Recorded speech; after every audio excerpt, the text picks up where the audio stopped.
ఆ నందిని ఎవరో కాదు, ఈ భార్గవే. భార్గవ్ గురించి ముందే తెలుసా అంటే రాజా సమాధానం చెప్పడు. ఆ అమ్మాయి చెప్తే మీరెందుకు చేశారు అంటే ఈయన సమాధానం చెప్పట్లేదు. భార్గవియే నందినిగా వేషం వేసుకుని వచ్చి నాటకం ఆడిందన్న విషయం జయంతి గారికి తెలిసిపోయింది. కానీ ఒకటి మాత్రం చెప్పాలి చందు, నేనెప్పటికీ నీ రాజానే. కానీ నేను మాత్రం ఒకప్పటి చంద్రుని కాదు.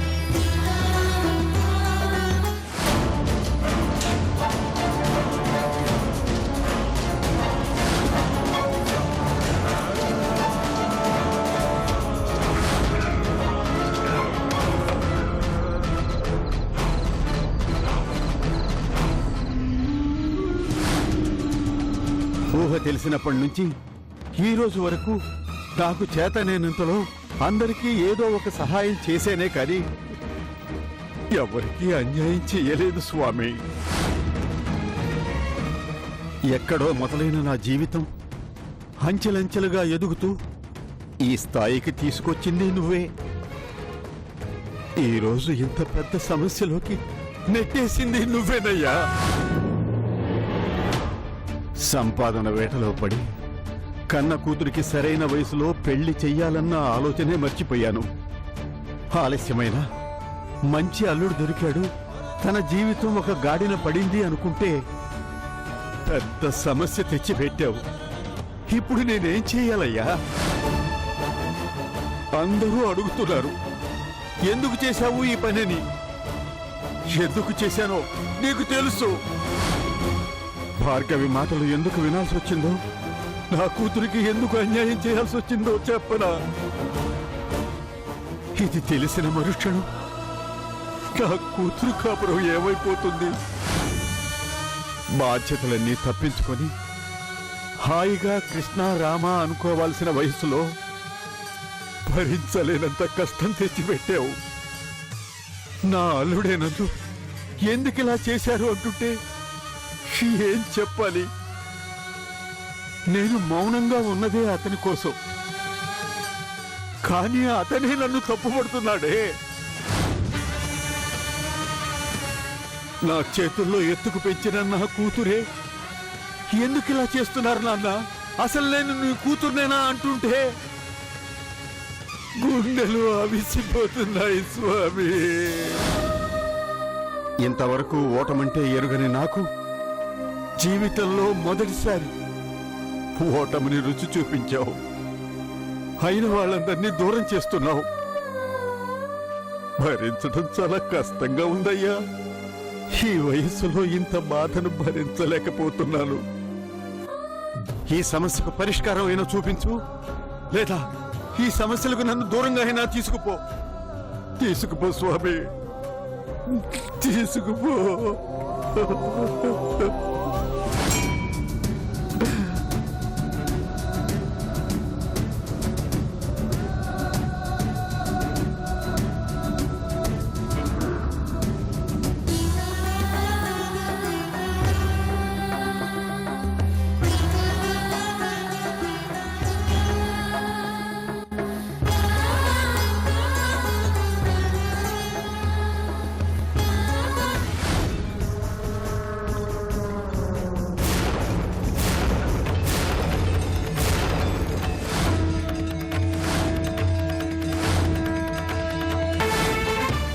భార్గవి, రా బయటికి.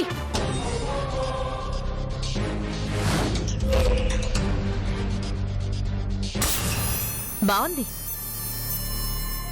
మీ కుటుంబంలో ఈ ఇంటికొచ్చిన ప్రతి మనిషి ఇలాగే ఆవేశంగా అరుచుకుంటూ వస్తారు. నన్ను పొడి చేస్తాను, చంపేస్తాను అని బెదిరిస్తారు.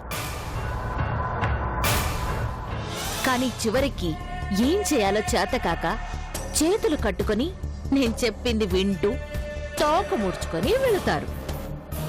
నువ్వు అంతే. నేను తోక ముడిచే రకాన్ని కాదు, తోక కత్తిరించి చేతిలో పెట్టే రకాన్ని. నువ్వేం చేసినా మెదలకుండా ఉంటున్నాను అనుకుంటున్నావా? నీకా రోజే చెప్పాను, నా కుటుంబం జోలికొస్తే నేను ఊరుకోనని. కానీ వినలేదు.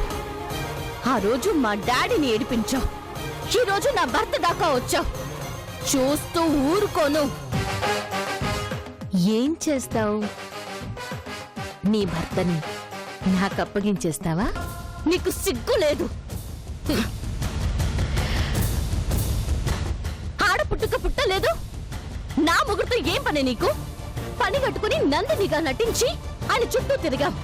పోనీ కదా అని ఆయన మానవత్వంతో సహాయం చేస్తే ఆయన మీద నిందలొచ్చేలా చేశావు. ఎందుకు ఇదంతా చేస్తున్నావు చెప్పు. ఏ ప్రియమైన నీ శ్రీవారు నోరు విప్పి చెప్పలేదా? ఆయన చెప్పలేదు కాబట్టి నువ్వింకా ప్రాణాలతో బతుకున్నావు. ఏమో అనుకున్నాను, కానీ నీకు కోపం ఎక్కువే. నేను చచ్చి బతికిన దాన్ని, చంపడానికి కూడా వెనకాన్ని. నేను చస్తూ బ్రతుకుతున్న దాన్ని, చావుకి భయపడను. నువ్వేదో చేస్తావని భయపడేదాన్ని అయితే అసలు ఈ యుద్ధం మొదలు పెట్టేదాన్నే కాదు. నువ్వు చేస్తుంది యుద్ధం కాదు, మోసం. ఎవరూ లేని ఆడపిల్లనని ఆయన దగ్గరికి రావాల్సిన అవసరం ఏముంది? నువ్వు నందినిగా వేషం మార్చుకునొచ్చి నటించావని తెలిసినా ఆయన ఎందుకు చెప్పడం లేదు? ఏం చెప్పి నా భర్త నోటికి సంకెళ్ళు వేశావు. ఎందుకు ఏమిటి అనేది నేను చెప్పను, చెప్పాల్సిన అవసరం కూడా లేదు. నువ్వు అడుగుతున్నావు కాబట్టి నీకో విషయం చెప్తాను. తొందరలోనే నీ కుటుంబాన్ని నడి రోడ్డు మీద నిలబెట్టబోతున్నాను.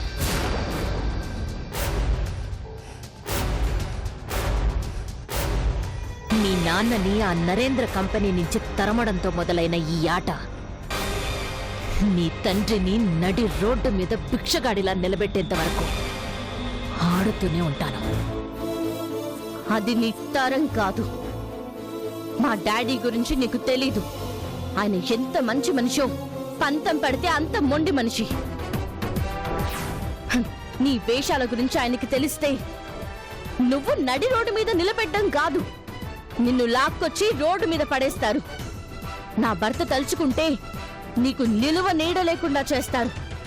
బహుశా ఆడదానివనే జాలితో వదిలేసుంటారు. దాని నువ్వు చేతగానితనంగా అనుకోకు. చాలా పౌరుషంగా మాట్లాడుతున్నావు చందు. Very good.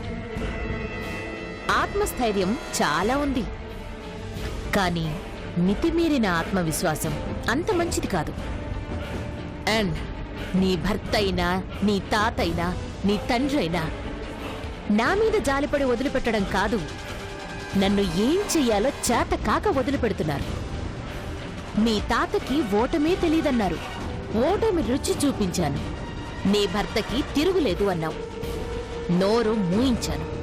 నీ తండ్రి చాలా సమర్థుడు అన్నావు, అసమర్థుణ్ణి చేసి నిలబెట్టాను.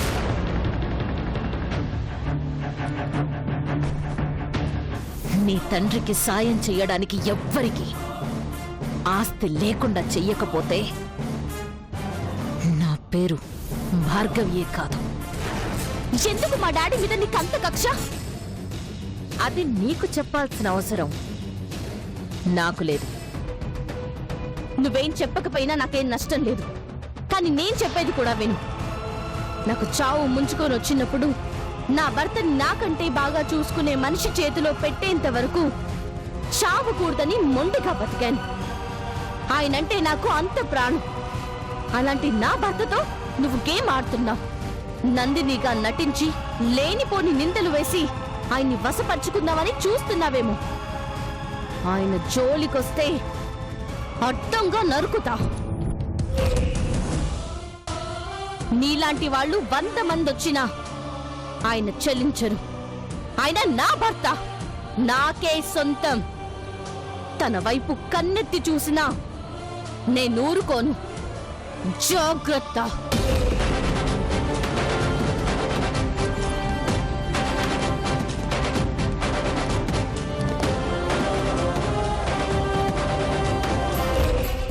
ప్రేమ? అది చూస్తాను.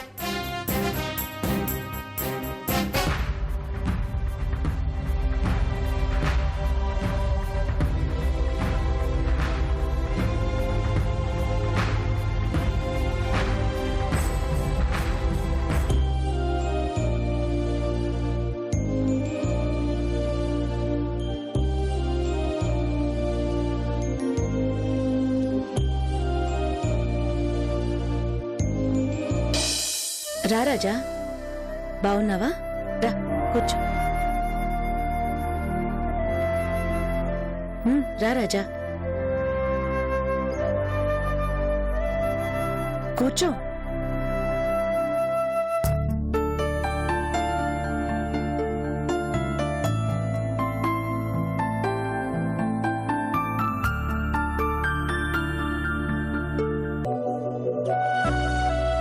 చాలా డల్ గా కనిపిస్తున్నావు.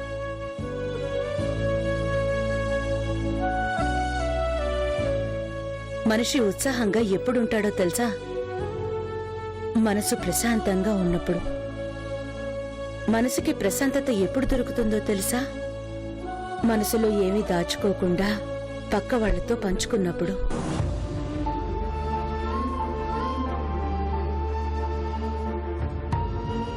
నీ గురించి చందు చాలా బాధపడుతోంది తెలుసా?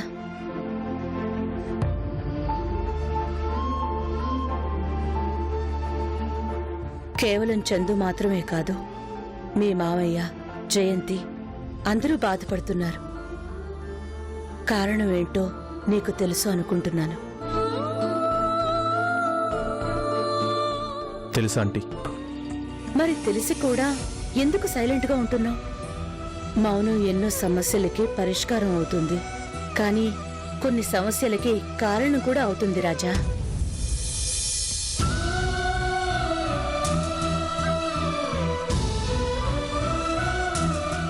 మాట్లాడాల్సిన చోట మాట్లాడాలి, అనుమానం ఉన్న చోట మాట్లాడి ఆ అనుమానాన్ని తొలగించుకోవాలి. అప్పుడు కూడా మౌనమే నా సమాధానం అంటే అది అవతల వాళ్ళ మనసుల్లో లేనిపోని అర్థాన్ని సృష్టిస్తుంది. ఆ అర్థం అనర్థాలకి దారితీస్తుంది. నేను మాట్లాడలేకపోవటానికి చాలా కారణాలున్నాయి ఆంటీ. అవేంటో చెప్పొచ్చు కదా. చెప్పే పరిస్థితే ఉంటే నేను ఎందుకు ఇంతమందిని బాధ పెడతాను? ఎందుకు అందరికీ పగవుతాను చెప్పండి? నీ కారణాలు నీకుండొచ్చు రాజా, కానీ అవతల వాళ్ళు ఎంతమంది బాధపడుతున్నారు? వాళ్లతో చెప్పుకోకపోయినా నిన్ను పెంచాను కదా, నీకు అమ్మలాంటిదాన్నే కదా, నాకైనా చెప్పు రాజా. చెప్పగలిగే పరిస్థితే ఉంటే ఇంతమందిని బాధ పెట్టేవాణ్ణా? అన్నిటికీ సమాధానాలు నా దగ్గరున్నాయి. అవి నేను నోరు తెరిచి చెప్పగలిగే రోజు ఎప్పుడో తప్పకుండా వస్తుంది. కానీ అప్పటికి ఎవరు ఎలా ఉంటారో కూడా తెలియని పరిస్థితి. ఏంటా పరిస్థితులు?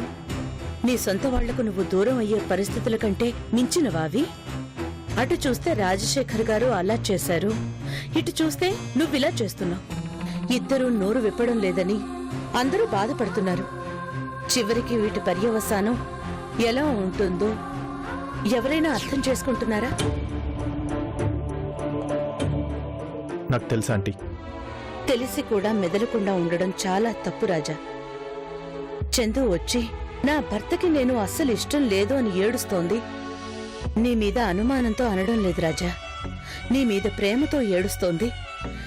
ఎవరికి సమాధానం చెప్పినా చెప్పకపోయినా చందు నీ భార్య, తనకి సమాధానం చెప్పటం నీ కనీస ధర్మం. నేనొక్కటే చెప్పగలను ఆంటీ, చందు నా ప్రాణం. నేను చందుకి ఎప్పటికీ ద్రోహం చేయను. అలాంటి పరిస్థితే వస్తే నేను ప్రాణాలతో మిగలను.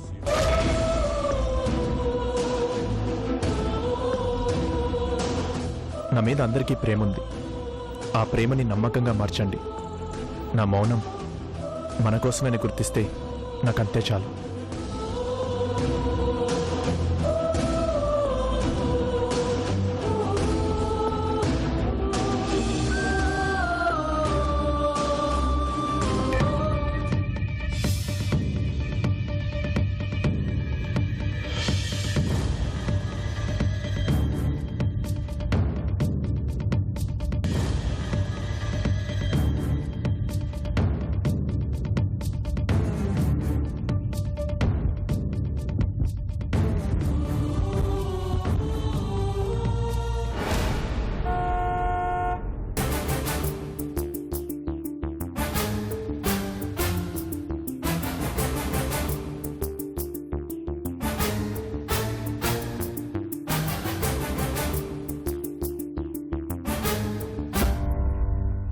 తాతయ్య గారు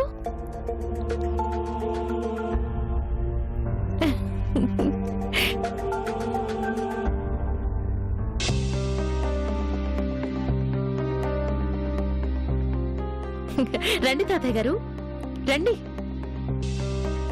అలా చూస్తారేంటి? రండి కూర్చోండి. కూర్చోండి తాతయ్య. ఓ, నా పిలుపు మర్యాద మారిందేంటా అని ఆశ్చర్యపోతున్నారా? నిజం మీకు తెలియకముందు నేను ఎలా మాట్లాడినా తప్పులేదు తాతయ్య.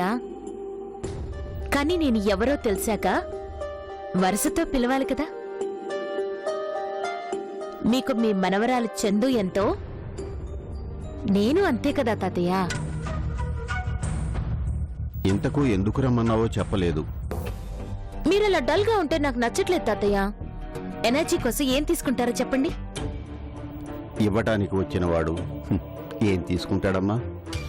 అయ్యమ్మా, పెద్ద ఆయనకి కాస్త మంచిళ్ళు తీసుకురా. నేను పిలవగానే మీరొచ్చినందుకు చాలా సంతోషం తాతయ్య. నేను చెప్పగానే వెనక ముందు ఆలోచించకుండా ఆ మెట్రో రైల్ ప్రాజెక్టు రాకుండా అడ్డుపడ్డారు. చాలా థ్యాంక్స్ తాతయ్య. అమ్మా మంచినీళ్ళు. కూతురు మీద మీకున్న ప్రేమకు నేను ఫిదా అయిపోయాను తాతయ్య. మంచినీళ్ళు తీసుకోండి. తీసుకోండి తాతయ్య.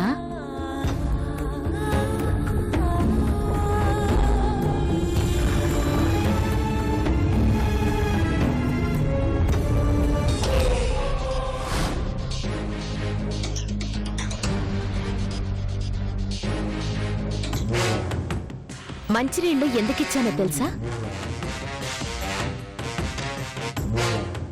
నేను చెప్పేది విన్నాక నీ గొంతు తడారకుండా ఉండడానికి.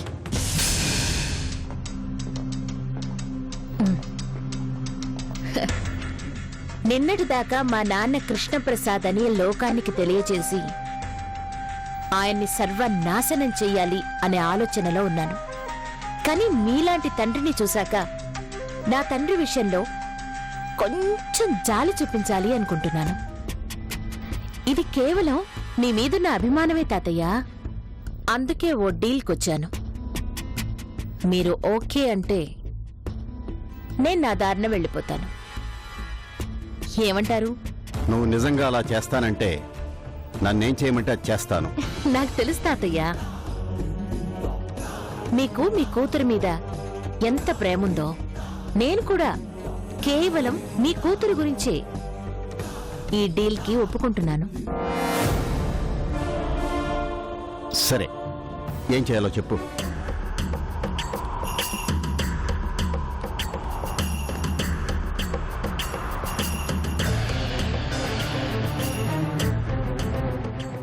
ఇది బాగా చదువుకొని ఒక సంతకం చేయండి తాతయ్య.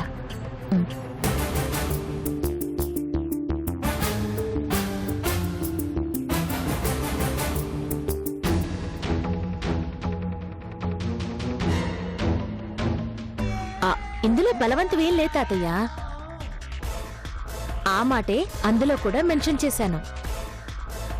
బలవంతం లేదు, ఇష్టపూర్వకంగానే సంతకం చేస్తున్నాను అని రాయించాను కూడా.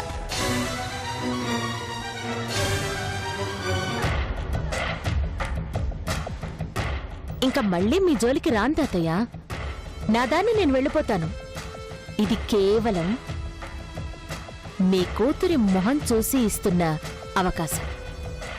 బాగా ఆలోచించి సంతకం చేయండి.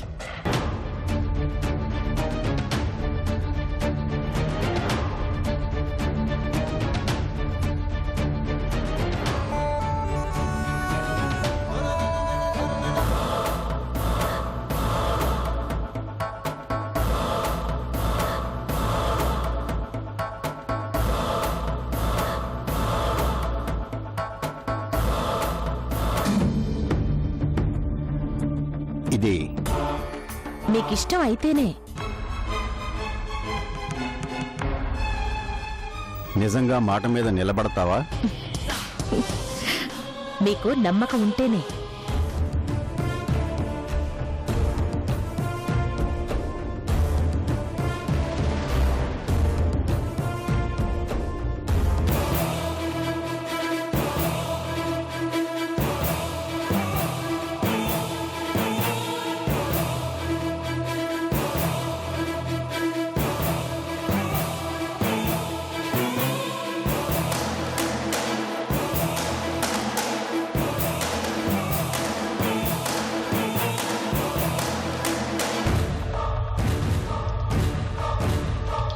ఈ ఒక్క సంతకంతో నీ ఆస్తి వ్యాపారం అన్నీ నా వశం అవుతాయి జయంతి.